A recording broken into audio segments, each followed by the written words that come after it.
So hey guys, welcome back to my new blog. आज के blog में हम आज चार दीवारी के अंदर कृष्ण भगवान के गोपीनाथ जी के मंदिर डिस्कवर करने वाले हैं। जैसा कि आपको पता होगा कि हमारी जो जयपुर की चार दीवारी है, यानी जो ओल्ड सिटी एरिया है, उसको छोटा वृंदावन भी कहा जाता है। अब क्यों कहा जाता है वो आज आपको दिखाते हैं। वहाँ पर बहुत सारे कृष्ण भगवान के मंदिर हैं। मेनली आप जानते होंगे जैसे गोविंद देव जी हो गए, गोपीनाथ जी हो गए। लेकिन कुछ हिडन टेम्पल्स हैं जो बहुत सुंदर हैं, जो अनडिस्कवरेबल है, मतलब किसी ने बहुत लोग बाग बहुत कम जाते हैं। जैसे आप वृंदावन में राधा रमन जी भी जानते होंगे। जयपुर में भी राधा रमन जी हैं, लेकिन वो किसी और नाम से है, राधा विनोदी लाल जी के नाम से है। जो लोग बाग नहीं जाते हैं वहाँ, बहुत कम जाते हैं, लेकिन अनडिस्कवरेबल है। और वहाँ का जो आप विग्रह देखोगे, विग्रह यानी उनकी मूर्ति देखोगे, उनको इटसेल्फ देखोगे ना वहाँ, तो बिल्कुल अलग एक्सपीरियंस है। तो चलो चलते हैं। ये हो सकता है ये वीडियो दो अलग अलग पार्ट्स में आए, क्योंकि बहुत सारे टेम्पल्स हैं, उनको कवर करने में ऑलमोस्ट 2 दिन तो लग ही जाएंगे। तो देखते हैं आज कितने कवर हो सकते हैं। और हाँ, थोड़ा थोड़ा मेरे को जितना नॉलेज है मैं उतना नॉलेज आपको देता रहूँगा उन सब के बारे में। तो फ़िलहाल के लिए अभी यहाँ से निकलते हैं। बारिश का मौसम हो रहा है, रेन कोट डालना पड़ेगा क्योंकि बाइक से जाएंगे। तो रेन कोट डालते हैं और निकलते हैं यहाँ से। अब सीधा मिलते हैं मंदिर या मंदिर के बाहर।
राधे राधे गाइस। तो जैसे कि आपने पिछले पिछले कुछ क्लिप्स में देखा, राधा गोपीनाथ जी का मंदिर जो कि चांदपोल में पुराने बस्ती के यहाँ पर स्थित है। तो थोड़ा राधा गोपीनाथ जी के बारे में बात करते हैं। राधा गोपीनाथ जी वृंदावन में प्रकट हुए हुए थे, लेकिन जब मुगलों की लड़ाई हुई थी तो उनको बचा के यहाँ जयपुर में स्थापित किया गया था। गोपीनाथ जी एड्रेस मैंने बता ही दिया आपको। अगर आपको वहाँ जाना है प्लीज़ आप वहाँ जाया कीजिए, क्योंकि वहाँ से जैसे गोविंद देव जी भी हैं, तो गोविंद देव जी भी वृंदावन से ही आए हैं। यहाँ किसी ने उनको स्थापित या प्रकट नहीं किया गया है। जब वहाँ लड़ाइयाँ हो रही थी तो वहाँ से उनको बचा के यहाँ लाया गया था। गोपीनाथ जी के बारे में खास बात यह है, आज से कुछ सालों पहले वहाँ पर एक इंग्लिश मैन या अंग्रेज कह सकते हो, या जो भी विदाउट मतलब हिंदू नहीं था, वो वहाँ गए। तो वहाँ के गाइड या कुछ वहाँ उनको मंदिर दिखाने लेके गए होंगे। तो उन्होंने उनके बारे में बताया कि ये ऐसे ऐसे होता है, लोग बाग इनको फॉलो करते हैं, ऐसा ऐसा सब कुछ उनके बारे में समझाया। तो उस बंदे ने हाथ में एक घड़ी पहन रखी थी, जो कि नर्वस सिस्टम से चलने वाली थी, वो सेल से या चाबी वाली नहीं थी। तो अब उसने उस टूर गाइड को और वहाँ के लोगों को ये कहा कि अगर ये असली में है तो इनको ये घड़ी इनके हाथ में पहनाओ, और तब मुझे पता लग जाएगा। वहाँ के लोग बागों ने बिल्कुल कुछ भी नहीं सोचा, उनसे हाथ में से घड़ी ली और राधा गोपीनाथ जी के हाथ में वो घड़ी पहना दी। विद इन अ सेकेंड वो घड़ी स्टार्ट हो गई, चलने लग गई। उस बंदे के पसीने छूट गए वहाँ पे। तो ऐसे हैं हमारे राधा गोपीनाथ जी, जिनको भी लगता है कि सिर्फ मूर्तियां हैं या कुछ भी है, इनमें सही में जान बसती है। इतने मतलब लोग बाग इतना अंधा थोड़ी कोई फॉलो कर सकता है। एक आदमी, दो आदमी, पांच आदमी, 10 आदमी, 100 आदमी, पूरी दुनिया थोड़ी झूठी हो सकती। तो मैं यहीं कहीं एक उनकी पिक्चर लगा दूंगा उस घड़ी के साथ। इकलौती ऐसी मूर्ति है, इकलौती ऐसा विग्रह है जो उनके हाथ में आज भी घड़ी है और वही घड़ी है। तो ऐसे हमारे राधा गोपीनाथ जी हैं। प्लीज़ आप वहाँ जाएं। मेरी सबसे यही विनती है कि अपने मंदिरों में जाकर जाना चाहिए, बैठना चाहिए, उनकी पूजा करनी चाहिए।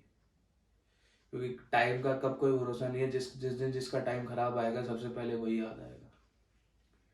तो ये थे हमारे गोपीनाथ जी, चांदपुर में पुरानी बस्ती में स्थित है ये। अगर किसी को जाना हो तो गूगल पे परफेक्ट इनकी लोकेशन है, मंदिर के बाहर जाके उतारेगी। इनका विग्रह देखोगे, इतना शानदार है, इतना शानदार है, आंखों में से अपने आप आंसू आने लग जाते हैं। धन्यवाद। अब हम आगे चलते हैं और आगे की चीज़ों के बारे में बात करते हैं। जिन चीज़ों के बारे में बताने लायक होगा मैं बीच बीच में ऐसे क्लिप्स डाल दूंगा उनके बारे में बताने की। वरना आप सिर्फ, मेरा यही है कहना कि आप जाइए और सब मंदिरों में दर्शन कीजिए। भगवान चाहता क्या है, सिर्फ दर्शन ही तो। अपन जो अपने पास है अपन वही दे सकते हैं उनके साथ। भगवान ये थोड़ी कहता है कि तुम मेरे पास आके मेरे को 100 रुपये दो, 500 दो। जाके सीधा हाथ जोड़ो, उन पर आस्था रखो, भगवान पता नहीं क्या कर देगा तुम्हारे लिए। मेरा तो पर्सनल एक्सपीरियंस है। मेरी लाइफ में इतनी प्रॉब्लम्स आई हैं लेकिन साथ उसने दिया है। कितना ही सगा दोस्त हो, कितना ही कुछ हो, कोई नहीं रहता भाई। गिने चुने एक दो रह जाएंगे पीछे, बाकी सब कोई काम के नहीं होते। तो ये हार्श रियलिटी है, पर यही रियलिटी है। इन दी एंड वही है जो है। जो ये चीज़ मुझे समझ में आ गई है, लोगों को भी आई जाएगी धीरे धीरे जब कुछ सिचुएशंस उनकी लाइफ में क्रिएट होंगी। तो बाकी ये सब सैंटी बातें करने के लिए मैं नहीं बैठा, गोपीनाथ जी के बारे में बताने के लिए बैठा था। तो मैं क्या ज़्यादा डिटेल में नहीं जाऊँगा कि ये कब प्रकट हुए थे, कैसे क्या हुए थे। ये सब गूगल पे ऑलरेडी लिस्टेड है, आप जाके पढ़ो, खुद पढ़ोगे जब भी आपको समझ में आएगा। लेकिन आप ये सब जाके देखो। आप जब तक ये देखोगे नहीं, जब तक आप वहाँ जाओगे नहीं, तब तक आप लोगों को उनके बारे में पता भी नहीं चलेगा।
तो इससे पहले आपने 3 अलग अलग मंदिर देखे होंगे। सबसे पहले आते हैं ब्रजनिधि मंदिर पे। ब्रजनिधि मंदिर और जो आनंद बिहारी जी का मंदिर है वो गोविंद देव जी मंदिर से पहले ही पड़ता है। सिटी पैलेस का जो चौक आता है, जो चांदनी चौक है, इस हाथ पर निधि मंदिर पड़ता है और इस हाथ पे आनंद बिहारी जी का मंदिर है। ये 2 ऐसे मंदिर है जिनका विग्रह, जिनकी मूर्तियाँ, जिनका एटमॉस्फेयर, जिनका मतलब एटमॉस्फेयर तो हर ही सभी मंदिर का अच्छा होता है, लेकिन इनके जो इनके विग्रह है ना, वो देख के आप चकाचौंध रह जाओगे। मतलब आंखें बंद ही नहीं होती, आप इतना निहारोगे उनको, इतना निहारोगे कि बंद ही नहीं होगी। ब्रजनिधि इसमें वन ऑफ द थोड़ा सा अंडररेटेड मंदिर है। पता नहीं लोग बाग क्यों नहीं जाते, पर वहाँ जाना चाहिए। ये सब सिटी पैलेस से पहले ही पड़ते हैं। चांदनी चौक, जो अपन त्रिपोलिया से पहले वाले गेट में, छोटे वाले गेट के अंदर घुसते हैं, तो बस घुसते ही जो एक चौक आता है, सबसे पहले ब्रजनिधि मंदिर आता है, उसका पहले वाला गेट। ब्रजनिधि मंदिर में दर्शन करके देन आनंद बिहारी जी के भी आप दर्शन कर सकते हो। क्लिप्स में आपने देख ही लिया होगा, चांदनी चौक में पड़ते हैं। उसके बाद आ जाते हैं हम गोविंद देव जी पे। गोविंद देव जी के बारे में तो सबको पता ही होगा। जैसे गोपीनाथ जी की कहानी है, वैसे गोविंद देव जी भी साथ ही थे। गोपीनाथ जी के साथ साथ गोविंद देव जी को भी यहाँ जयपुर में लाया गया था। वो लड़ाई के कारण उनको बचा के यहाँ पे लाया गया था। लेकिन यहाँ पर आज ये राजमहल में स्थित है। मतलब जयपुर का जो राजमहल है, राजघराना है, उनके घर के अंदर, घर के पीछे स्थित है, और राजघराने की जगह है। लेकिन ये यहाँ सीधे नहीं आए थे। गोविंद देव जी को यहाँ से पहले आप सब जानते होंगे, नाहरगढ़ से पहले कनक घाटी पड़ता है। कनक घाटी में पुराने गोविंद देव जी का मंदिर है, जिसके लिए मैंने इस वीडियो में उनका कुछ भी नहीं डाला है। उसके लिए एक अलग डेडिकेटेड वीडियो बनेगा, अलग डेडिकेटेड ब्लॉग बनाऊंगा उसके विजिट का। पता नहीं, मुझे बहुत इच्छा थी वहाँ जाने की, और मेरी ये भी इच्छा थी कि मैं उसका अलग से ही बनाऊँ। तो गोविंद देव जी के बारे में तो सब जानते ही हैं। गोविंद देव जी के एक बोर्ड का मैंने पीछे क्लिप डाला था, उसको पॉज करके पढ़ लेना, वहाँ सब उनके बारे में लिखा हुआ है।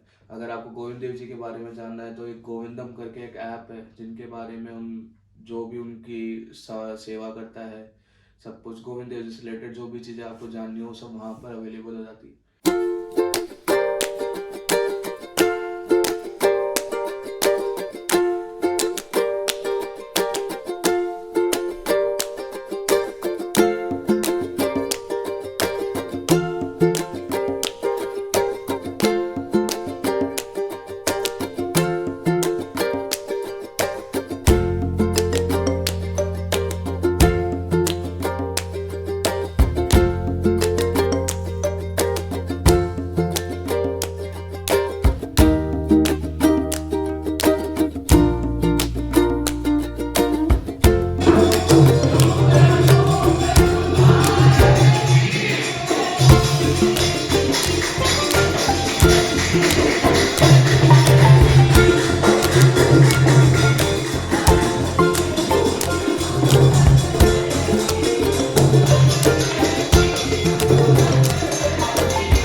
आपने पिछले कुछ क्लिप्स में देखा होगा। ये एक ऐसी जगह है, इसको आचार्य पीठ कहा जाता है। श्री सरस निकुंज जिसका नाम है, श्री सुख संप्रदाय आचार्य पीठ, जिनको साक्षात श्री अलवेली शरण महाराज जी के नियुक्त में, मतलब उनकी देख रेख में वो सरस निकुंज के काम होते हैं वहाँ पे। बेसिकली वो एक बिहारी जी का मंदिर है जहाँ पर आचार्य, मतलब एक पीठ है, पीठ के तीसरे मंजिल पे वो मंदिर बना हुआ है। तो जैसे कि इंद्रेश जी महाराज और ये वृंदावन वाले जब भी आते हैं तो आपने उनके साथ एक बूढ़े से महाराज जी को देखा होगा, वो वही हैं अलबेली शरण जी, अलबेली शरण महाराज जी।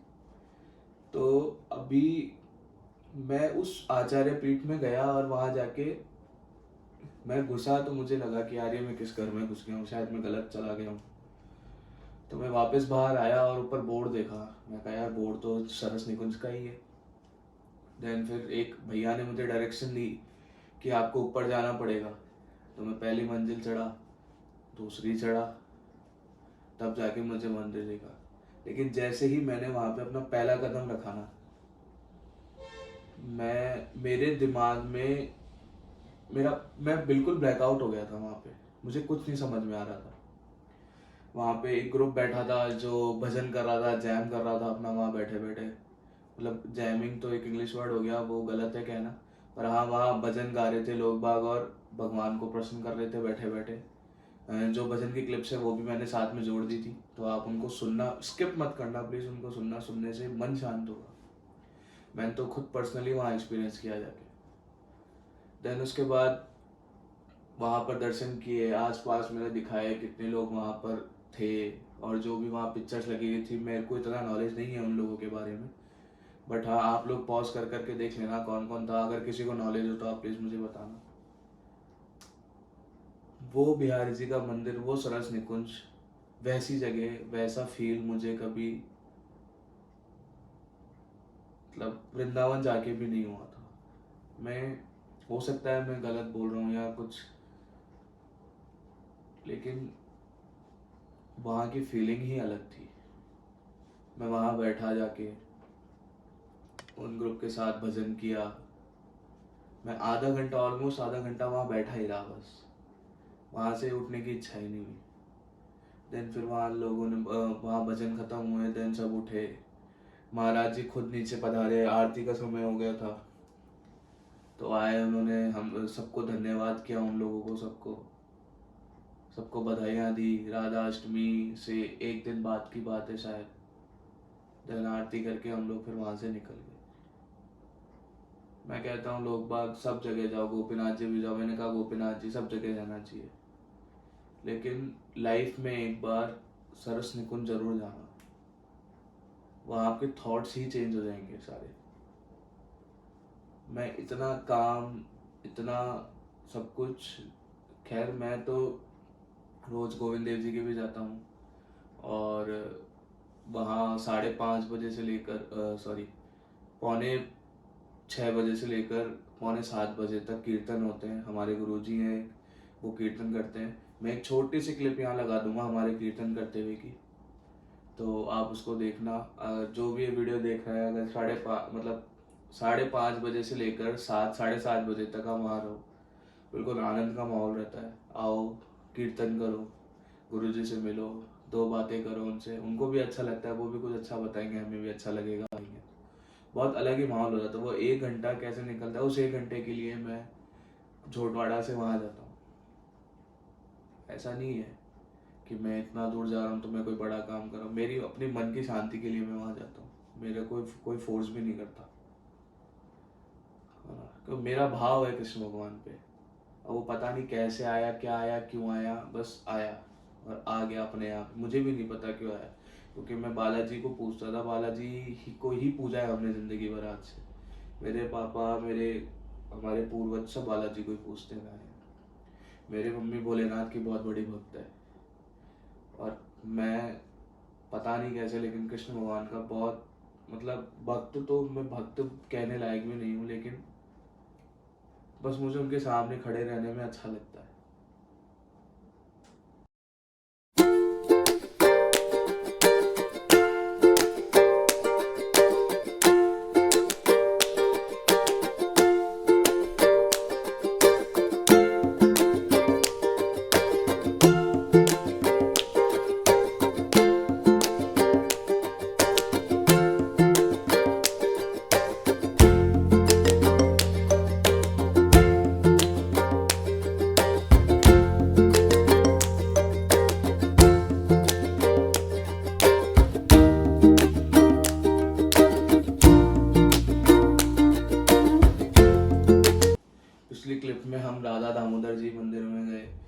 त्रिपोलिया गेट से सिटी पैलेस वाला जो त्रिपोलिया गेट है, जैसे उसके सामने जाएंगे तो राइट हैंड साइड पे राधा दामोदर जी का मंदिर पड़ता है।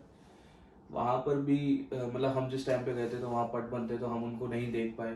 शायद हो सकता है भगवान की मर्जी नहीं होगी, लेकिन हम इन फ्यूचर कभी जाएंगे तो ज़रूर, अगर मैं ब्लॉग करूँगा तो मैं आपको ज़रूर शेयर करूँगा। बाकी मैंने मंदिर और पट की जो उनका पट मट होता है उनका आपको वीडियो बना कर इसमें शेयर किया ही है, पर आप लोगों को जाना है। मेरा थोड़ा सा हेक्टिक हो जाता है क्योंकि मैं गोविंद देव जी की मेरी रेगुलर विजिट रहती है, पर फिर भी मैं टाइम निकाल के चला जाता हूँ। तो मेरा यही कहना है कि आप राधा दामोदर जी के भी जाएं।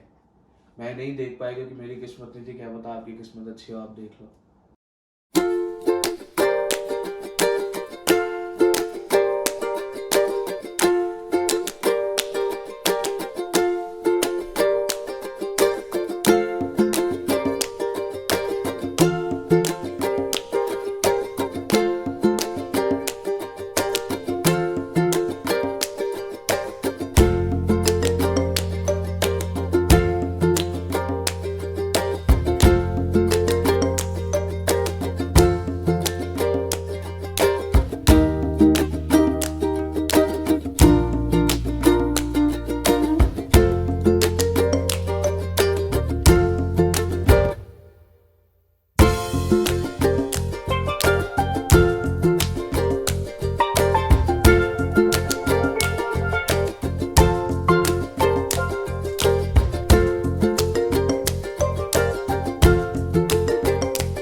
मेन जिनके बारे में मैं बहुत बात करना चाहता था, मतलब मैं सरस निकुंज गोपीनाथ जी और ये राधा विनोदी लाल जी, ये तीन ऐसे टॉपिक्स है जिनके, मतलब तीन ऐसे मंदिर है जिनके बारे में मैं सबको बताना चाहता हूँ।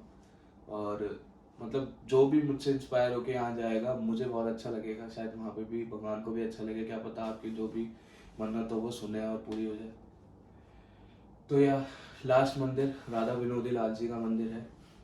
त्रिपोलिया गेट से अपन चांदपोल की तरफ चलते हैं तो मैंने आपको दिखाया था पिछले क्लिप में कि शायद 4-5 दुकान छोड़ के बाहर ही, जैसे दुकानों के बाहर लिखा होता है वैसे लिखा होता है राधा विनोदी लाल जी, वो ऊपर जाके बना हुआ है मंदिर। तो पिछले क्लिप में आपको पता लग गया होगा, मैंने पूरा अच्छे से बताया कि ये त्रिपोलिया गेट है, त्रिपोलिया गेट से यहाँ पर ये मंदिर है, यहाँ से ऊपर जाना है।